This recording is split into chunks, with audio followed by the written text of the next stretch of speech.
There we go. Please give a warm welcome for Damien Bennett. Thank you. So before I start, I have some really good news. The eagle-eyed amongst you might have realised that my time slot in here is 11:25 to 12:50. I don't intend on speaking for an hour and a half today. That is far too long. So I'll be speaking for about 20 minutes today. And I wanted to talk first of all about what my role is at Net Media Planet. And a large part of my role at Net Media Planet is really trying to predict what the future holds in the world of e-commerce. And what we do is we look at various trends to try and understand what advertisers might be faced with and how consumer behavior might change. And so today, I want to give you an insight into what we're seeing and where we think the market might go. One of the things that I think is incredible is the pace of change in technology. Technology changes so quickly that it can almost go unnoticed.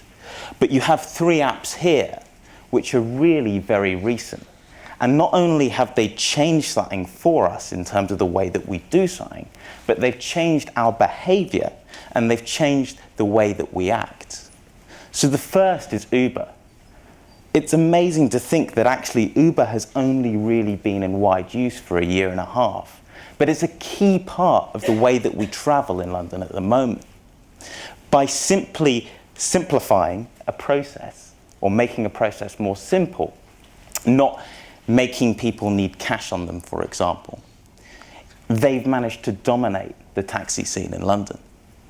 The second is Spotify. And I think Spotify is really interesting. I'm a huge music fan.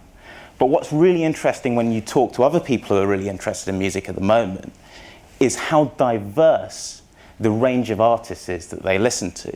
And I think a large part of the reason for that is apps like Spotify that have allowed people to discover music that they're likely to be interested in.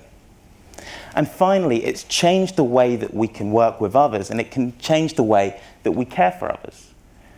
I think an app like Virgin Money Giving is fantastic in terms of demonstrating how powerful the web can be in terms of the way that we work with one another and the way that we care for one another. More money is donated today than ever before, and it's because that process is so much simpler in terms of being able to support and care for people. With that in mind, I want to talk about 2 trends today. And what I want to talk about is I want to talk about how those trends can change user behavior in convergence with one another.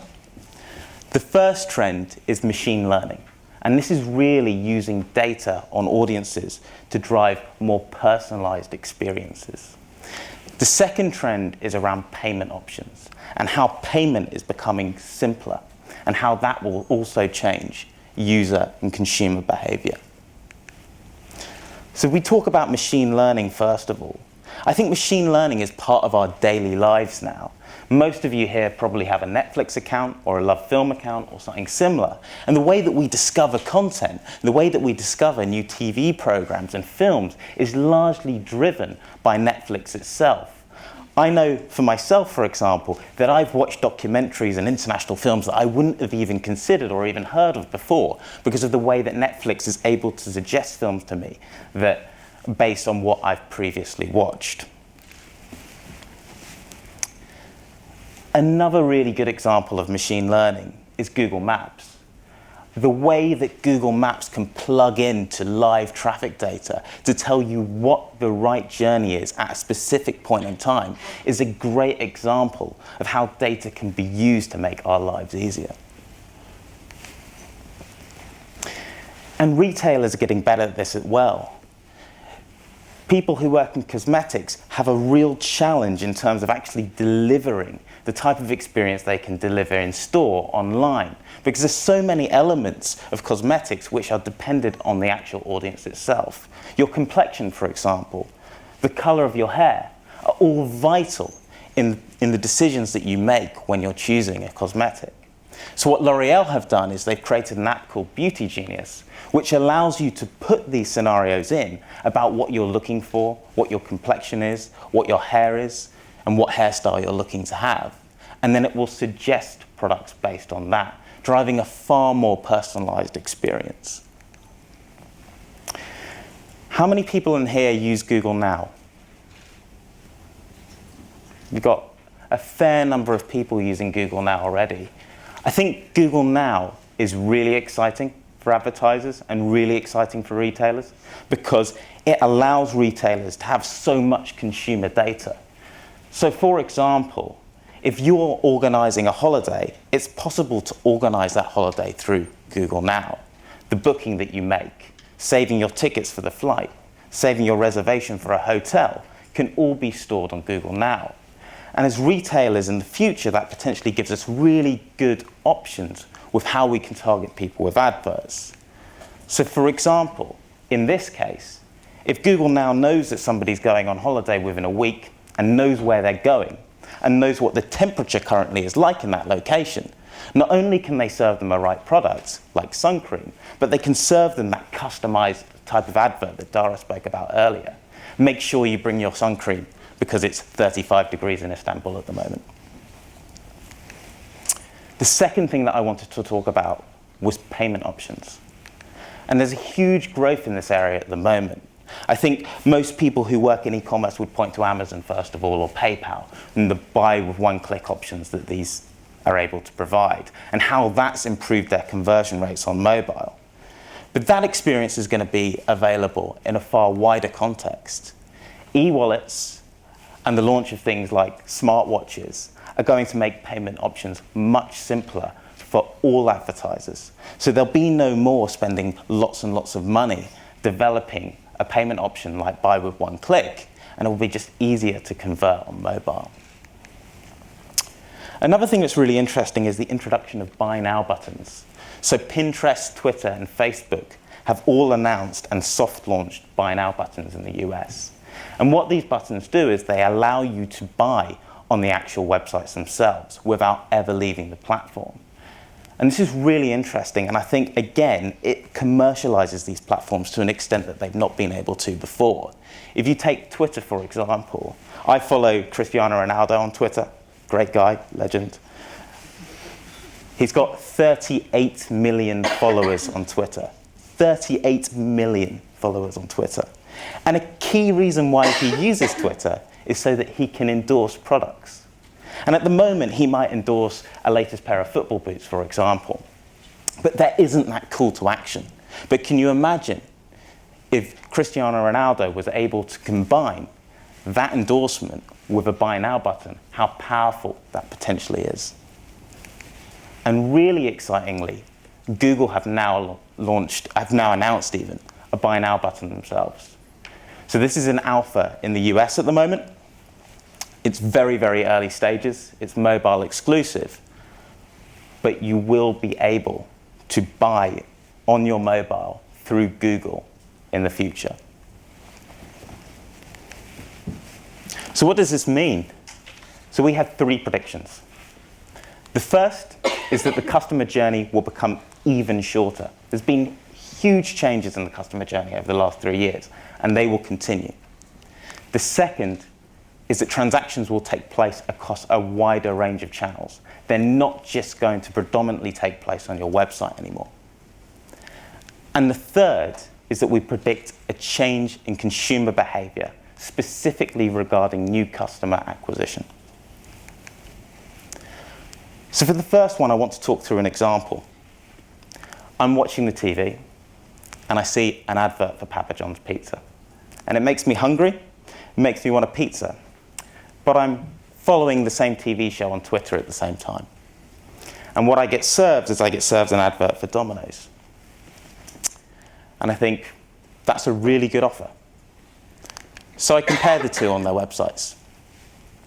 Turns out, actually, the offer's not too different to what Papa John's are able to offer. So I end up going for Papa John's because I prefer their pizza. What could this look like? I watch the TV advert. It makes me hungry and I want a pizza. I get served the Domino's ad. It's a really good offer, but this time they're making the experience easier for me. And they serve an advert with a buy now button. And you know what? They've made it easier for me. I don't do the comparison. I buy on Twitter. Or what about this third example? I'm watching a TV advert, makes me hungry, it makes me want a pizza, except this time I'm watching it on a smart TV. And actually, the buy now button is integrated within the TV advert. No need for the rest. Second prediction, transactions taking place across a wider range of channels. And really the key message here is that your website won't be the key area where people transact. At the moment, this is one of our clients' chain reaction cycles, people transact predominantly on websites, particularly in retail. And what you'll do is you'll drive traffic to that website through a number of sources, whether that's search, whether it's display, whether it's social, or whether you're getting direct traffic from some above-the-line activity that you run. But in the future, that looks different. With buy now buttons, people will be able to transact through search. People will be able to transact through Twitter. And even through display, you can see with this banner here, it would be possible to actually transact through that banner itself. So instead of just having one hub of transactions, you've got transactions taking place in a number of different environments across a number of different channels. The third point is a change in consumer behavior. And I have a bit of a cop-out here, because what I'm sure about is that new customer acquisition will change, but what I'm unsure about is whether it will become harder or whether it will become easier. I told you it was a cop-out. So the reason why I'm not sure is because so much of this depends on, first of all, how the platforms develop things like buy now buttons, but also how we, working in e-commerce, develop it. But here's some thoughts on it. So it could become harder because actually if you're spoon-feeding products, there's less chance for that impulsive buy. There's less chance for people to discover the things themselves. So new customer acquisition could become harder for that reason. Less control of creative is something that people should definitely think about, because one of the things that Twitter do and one of the things that Facebook and Google do is they enforce very strict ad formats.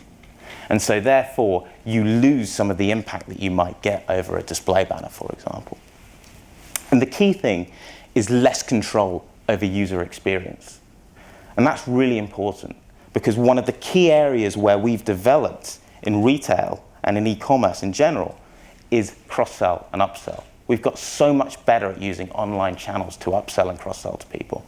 And if we start giving some of the control of the user experience to different platforms, then do we lose that opportunity? On the counter, it could become easier. Suggestions could benefit new advertisers. This could level the playing field. There's no need to develop really advanced payment options, really advanced platforms. So suddenly people who are new to the space can actually enter much easier. It reduces some of the barriers to entry.